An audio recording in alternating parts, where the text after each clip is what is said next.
फांसीवाद के खिलाफ। या इसका कौन सा राष्ट्रवाद है? देश को लूटा जा रहा है, खुलेआम लूटा जा रहा है। एक सेबी का मेंबर ना होते हुए भी एक इन्वेस्ट जो उसमें हुआ है, देश के करोड़ों गरीब मजदूर जनता का, मध्यम वर्गीय का, छोटे व्यवसायियों का, समझते हैं कि लगभग पूरे देश भर में लगभग हज़ारों लोग जो है आत्महत्या करना पड़ा। और जिन लोगों का पूंजी आज भी बची हुई है, भारत सरकार जो है जिस माने पारदर्शिता के तरीके से काम करना चाहिए था, वह एक अंधेरे में कमेटी बना करके, और लोग देख रहे हैं कि कहीं पर 19,000 लोग जो है रजिस्टर्ड हो रहा है, तो कहीं पर 10,000 लोग रजिस्टर्ड करा रहे हैं। और उन लोग का तमाम, चाहे वो आपका 5 लाख हो, 10 लाख हो, लेकिन ये 5,000, 10,000, ये तो समझिए कि खुद भारत सरकार भी इनके साथ एक सबसे बड़ा ठगी करने जा रहा था। सारा तो ठगा ही ठगा, अब भारत सरकार भी ठगने का काम किया है इसमें। अच्छा धीमान साहब, आज आप लोगों का रणधीर वर्मा चौक पर ट्रेड यूनियन का एक महाजुटान था, उसमें किन किन दलों के लोग वहाँ पर उपस्थित हुए थे, इस पर थोड़ा प्रकाश डालेंगे? वो आपको पता होगा कि 1991 में जो है नई आर्थिक उदारीकरण नीति के बाद जिस गति से वो पूरे भारत और सभी चीज़ों को प्रभावित किया था, और वही प्रभावित करते हुए जो ही 2014 में ये कॉरपोरेट का एक खास चेहरे को स्थापित करने के बाद, जब मोदी सरकार, जब उनकी नीतियां जो है वो उसी नई आर्थिक उदारीकरण नीतियों को भगवा रंग में रंग कर, और वो जबरिया तौर पर, जो कि नई आर्थिक उदारीकरण नीतियों में नहीं था, लेकिन उसको बदरंग करने का काम किया। और उसी नीतियों के तहत ही तमाम सेक्टर पर जो देख रहे हैं कि खास करके, और उस पर तीव्र गति तबाही तब आना शुरू हुआ जब 2019 में इन्होंने दोबारा स्थापित हुआ, तो वो डंके की चोट पर तमाम जो भारत की जो छोटी बड़ी पूंजी था, उसके बड़े कॉरपोरेट के माध्यम से अब खुद माने देश और विदेशों में भी उनकी गारंटी को स्थापित करके ये तमाम पूंजियों को डकारा। देश में बानी और अडानी के अलावा मालूम पड़ता है कि कोई उद्योगपति है ही नहीं। बड़े इकाइयाँ जो नेहरू जी ने स्थापित किया था, जो नवरत्न था, अब देख रहे हैं कि HEC हो, चाहे मान लीजिए DVC हो, बोकारो हो, सिंदरी हो, ये तमाम औद्योगिक क्षेत्र आज तबाही के कगार पर पहुंच गया है। सरकारीकरण को निजीकरण के द्वारा तमाम क्षेत्रों को माने तबाह कर। प्रधानमंत्री जी बोले कि देश के विकास के लिए निजीकरण जरूरी है, तो आज निजीकरण में जिस ढंग से मजदूरों का शोषण किया जा रहा है, उन पर आप लोग क्यों नहीं सरकार का ध्यान आकर्षित करते हैं? देखिए, सरकार को सब पता है, वो किसी चीज़ को संसद के अंदर और बाहर सुनने के लिए तैयार नहीं। आप देख रहे हैं कि जब किसान बिल जो पास हो रहा था, आज तक का इतिहास रहा है, वो कौन लोग थे? मार्शल तो था नहीं वहाँ पर। बाउंसर के द्वारा जो है, और अपने को समाजवादी कहने वाले, समझिए कि एक राज्यसभा संसद जो है उपसभापति वहाँ पर जो है हरिवंश जी, उनकी अगुवाई में, बल्कि यूँ कहा जाए कि उनकी समाजवादी चेहरा भी उजागर हुआ है। और बाउंसर के द्वारा जो है किसान बिल जो है जबरिया तौर पर थोप करके, आप देखें कि 700 किसान जो है इस बिल के खिलाफ में माने शहादत देने के बाद जो है, उसके बाद भी वो ख़त्म नहीं किया, उसको माने ठंडे बस्ते में डाला गया। यानी कि वो बैकग्राउंड से ही उसको लागू करेंगे ही, ये छोड़ने नहीं जा रहे हैं, ये जब तक कि उनको सत्ता से बेदखल ना किया जाए।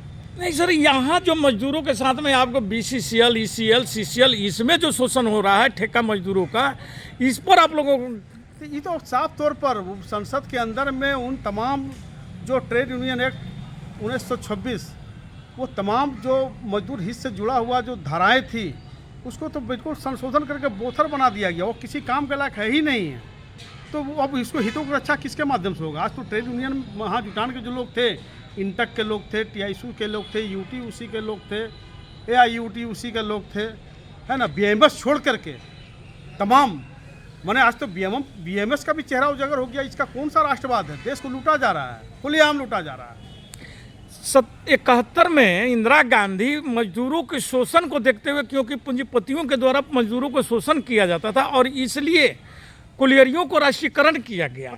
लेकिन आज फिर मोदी सरकार उस राष्ट्रीयकरण को धीरे धीरे समाप्त कर और ठेका प्रथा को लाई है।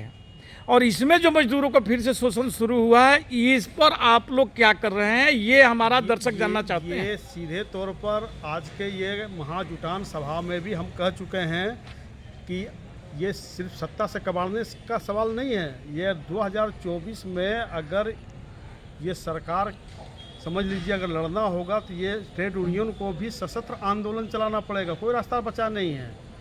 इसलिए अब कोई जगह ही नहीं बचा है कि आप उसको माने धरना प्रदर्शन एकदम बिल्कुल नाकाम हो चुका है। धरना प्रदर्शन का ये सवाल नहीं है या संसद पर जाकर प्रदर्शन का सवाल नहीं है। इनके खिलाफ जो है सशस्त्र आंदोलन करने के लिए आपको बाध्य होना पड़ेगा, और नहीं तो इसके अलावा कोई रास्ता नहीं। आप देख लीजिए सहारा जैसे देश के करोड़ों गरीब मजदूर जनता का, मध्यम वर्गीय का, छोटे व्यवसायियों का, और वे मैंने समझिए कि उनके जेल जाने के दरमियान जो है ये तमाम जो छोटे बड़े पूंजी थे, हम समझते हैं कि लगभग पूरे देश भर में लगभग हज़ारों लोग जो है आत्महत्या करना पड़ा।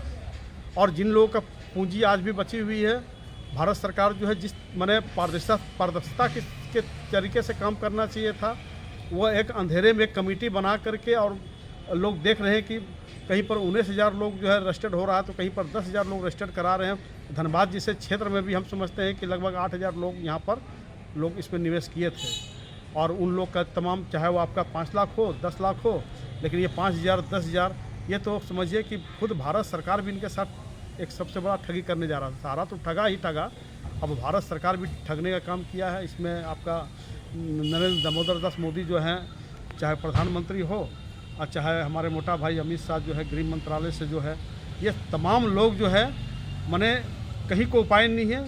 जनता हर स्तर पर ठगा जा रहा है। अब देखिए आगे अभी भी इनकी पूंजी जो है वो मिलता भी है कि नहीं मिलता है, ये तो संशय की स्थिति बनी हुई है। क्या सरकार को चुनाव को देखते हुए जो सहारा परिवार में 10 करोड़ लोग हैं, PSL में 5 से 7 करोड़ लोग अपना इन्वेस्ट किए हैं, सहारा में 10 करोड़ लोग इन्वेस्ट किए हैं, क्या उन लोगों को रिझाने के लिए सरकार कहीं ये मुहिम ये 10-10 हज़ार का लॉलीपॉप दे करके तो कर्ज नहीं कर रही है? इसमें कहीं को संशय का सवाल नहीं है। ये बिल्कुल एक चुनावी हथकंडा भी है, चाहे सहारा हो या PSL हो, ये बिल्कुल चुनावी रंग में रंग करके ही ये लोग काम कर रहे हैं, हर स्तर पर काम कर रहे हैं। इन छोटो निवेशकों को आप क्या सजेशन देना चाहते हैं, क्या संदेश देना चाहते हैं ताकि उनके पैसा मिल सके, और सरकार से आप क्या कहना चाहते हैं? देखिए, जब सरकार को लोग स्थापित किए हैं, प्रधानमंत्री तो पूरे देश का होता है, हमारा भी प्रधानमंत्री हैं, और ये तो भरोसा अब तो टूट चुका है।